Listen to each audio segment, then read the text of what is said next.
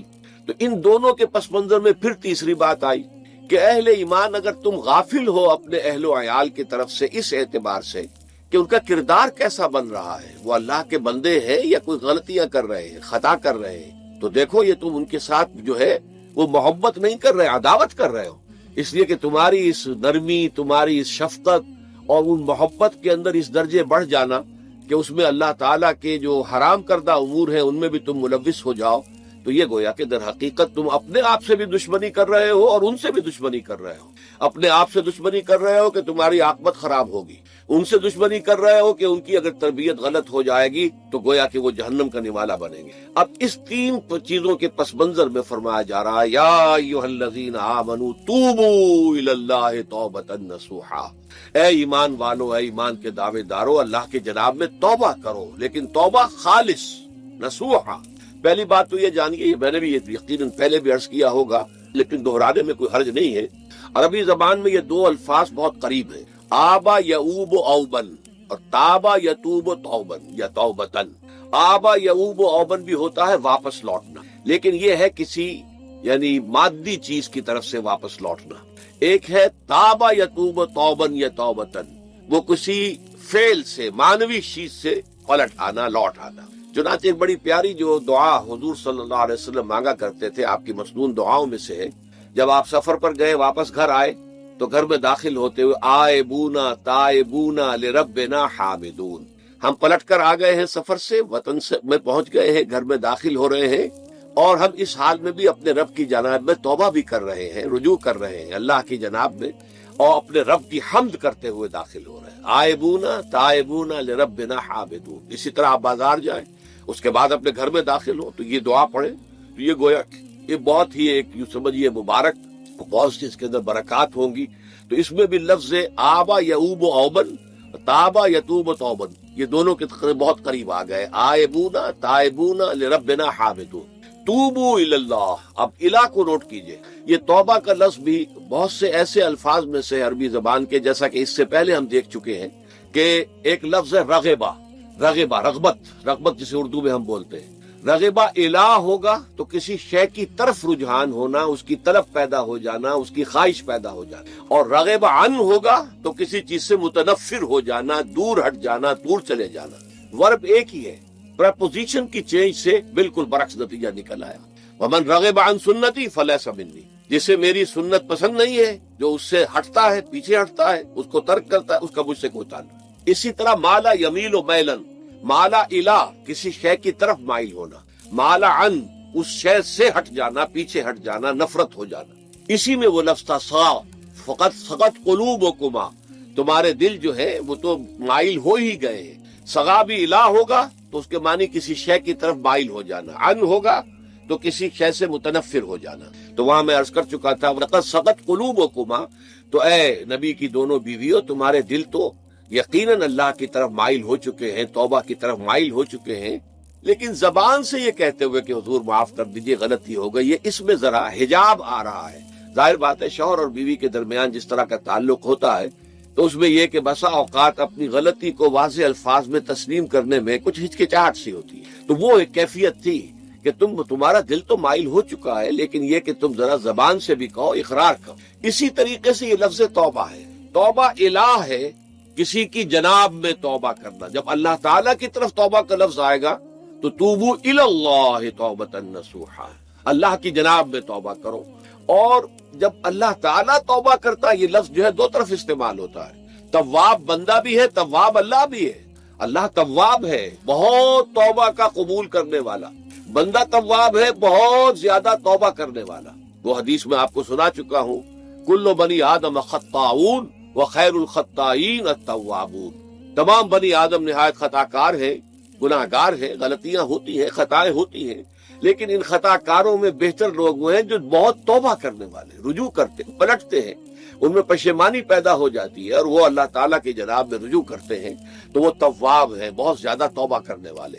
لیکن اللہ کی جناب میں توبہ جب بندہ کرتا ہے تو وہ الہ آئے گا، تابہ الہ، اس نے توبہ کی اللہ کی جناب میں۔ اللہ توبہ کرتا ہے یعنی اللہ تعالیٰ جو ہے اپنی نظر شفقت اور نظر رحمت جو پھیرنی تھی اس نے کہ ایک بندے نے گناہ کیا ہے، میرے حکم کی جو ہے خلاف ورزی کی ہے، معصیت کا ارتکاب کیا ہے، تو اللہ تعالیٰ اپنی رحمت اور شفقت کی نگاہ اس سے ہٹا لیتا ہے۔ لیکن جب بندہ توبہ کرتا ہے تو پھر اللہ تعالیٰ بھی رجوع فرماتا ہے اور اپنی شفقت اور رحمت اور مغفرت کے ساتھ بندے کی جانب متوجہ ہو جاتا ہے۔ لیکن وہاں تابہ علی آئے گا، تم علینا، اے پروردگار ہماری توبہ کو قبول فرما، وہ الہ کے ساتھ آئے گا۔ ہم جب توبہ کریں گے تو وہ الہ کے ساتھ آئے گا۔ تو یہاں فرمایا توبو الی اللہ، اللہ کی جناب میں توبہ کرو، پلٹو، رجوع کرو، اور توبۃ نصوحا، خالص توبہ۔ اس کی جو وضاحت تھوڑی سی میں ابھی کر چکا ہوں، کہ خالص توبہ سے مراد کیا ہے؟ یہ نہیں کہ بس توبہ کی ورد ہو رہا ہے اور توبہ جو ہے وہ اس کے کلمات زبان سے ادا کیے جا رہے ہیں. بعض لوگ ہیں وہ جو آیت کریمہ ہے اس کا 1.25 لاکھ کا ہو رہا ہے، ورد ہو رہا ہے، کتنا ہو رہا ہے، اس کی تسبیح پڑھ رہے.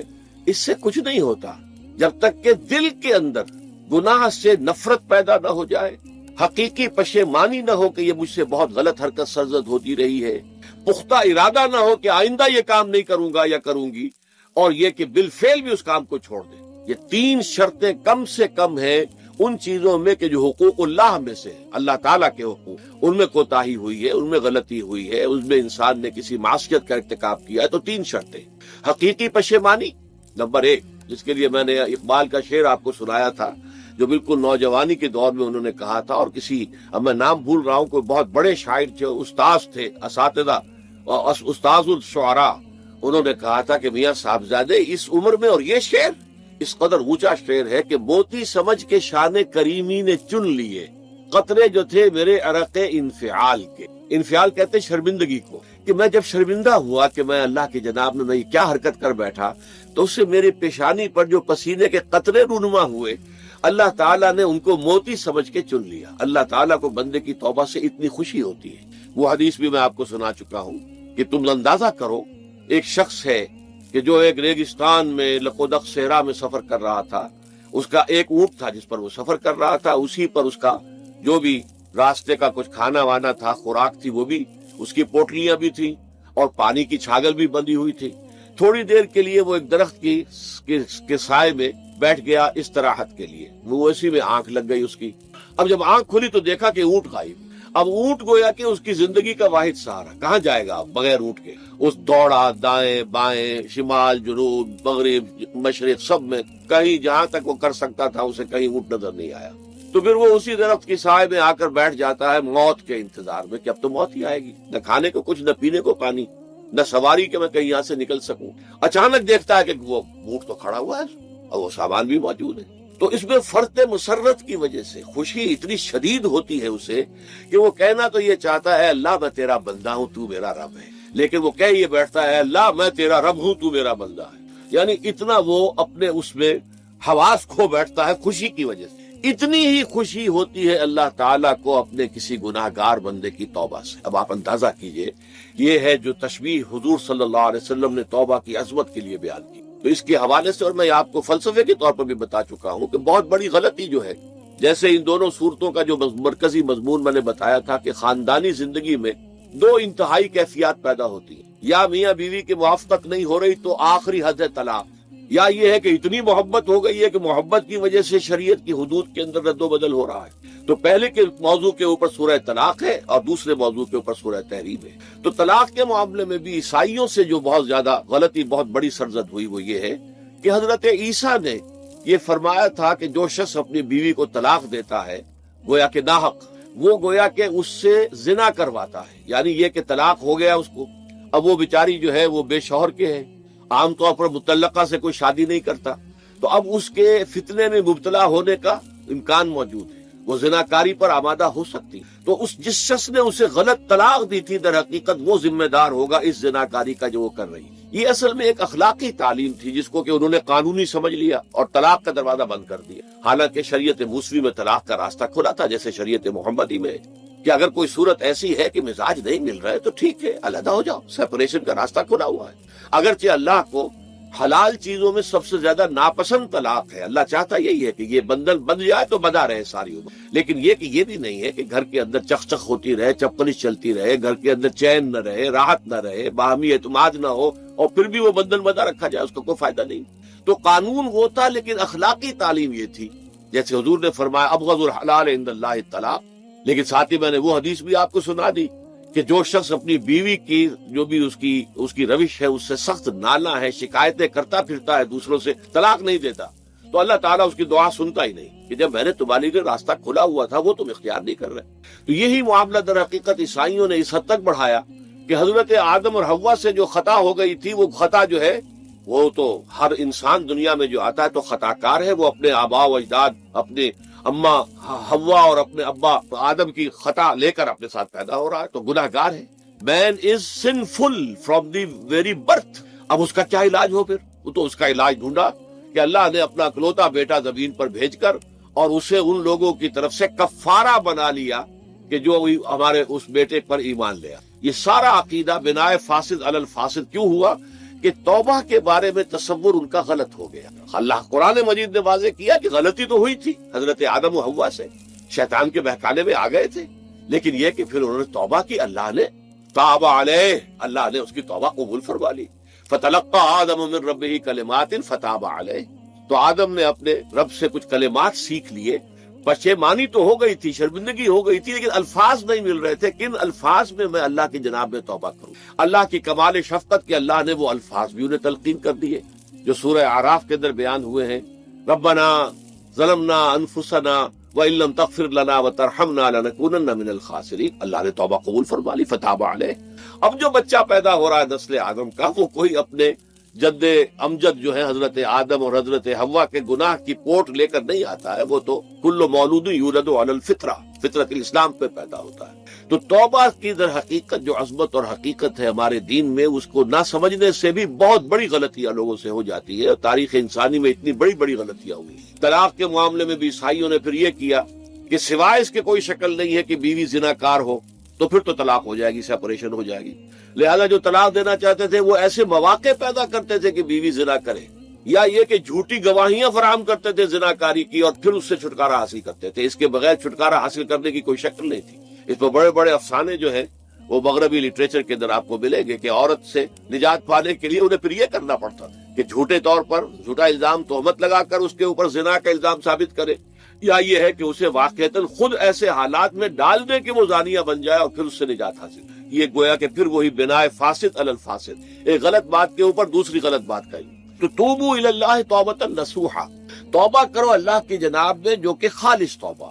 خالص توبہ میں 3 شرائط میں نے بیان کر دی کہ اگر اللہ کے حقوق میں معاملے میں کبھی بیشی ہوئی ہے تو پھر یہ ہے کہ پشیمانی حقیقی، عزم مصمم دوبارہ نہیں کروں گا، نہ کروں گی، اور نمبر 3 یہ کہ ایک مرتبہ اس گناہ کو لازماً چھوڑ دینا. اس کے بعد جو ہے اگر یہ حقوق العباد میں سے ہے تو ایک چوتھی اضافی شرط ہے، یا تو اس کی تلافی کرو، اس کا پیسہ مارا تھا تو پیسہ دو، بہن کا حق جو ہے وراثت میں کھایا تھا تو اس کو ادا کرو، یا اس سے معافی حاصل کرو. یا پھر ایک شکل ہو سکتی ہے کہ اگر وہ فوت بھی ہو گیا ہے، اب کوئی شکل نہیں ہے، اس کی طرف سے صدقہ و خیرات کرتے رہو، اللہ یہ میں کر رہا ہوں اس کے حساب میں اس کو جمع کر دے، اور میری جو کوتاہی تھی اس کو معاف فرما دے، اس کو جو ہے وہ ڈیبٹ کریڈٹ ہو جائے گا. ورنہ پھر آخرت میں یہ ہوگا کہ آپ کی نیکیاں اس کے حوالے کی جائیں گی، یا آپ کے پاس نیکیوں کا ذخیرہ بھی کافی نہ ہوا تو اس کے گناہ آپ کے پلڑے میں ڈال دیے جائیں گے. اور اسی کو حضور نے فرمایا کہ میری امت کا اصل مفلس وہ ہے. آپ نے پوچھا اتدرون من المفلس، آپ لوگ جانتے ہیں کہ مفلس کون ہوتا ہے؟ تو صحابہ نے وہی جواب دیا جو ہم میں سے ہر شخص جواب دے گا، المفلس عندنا من لا درہم لہ ولا دینار.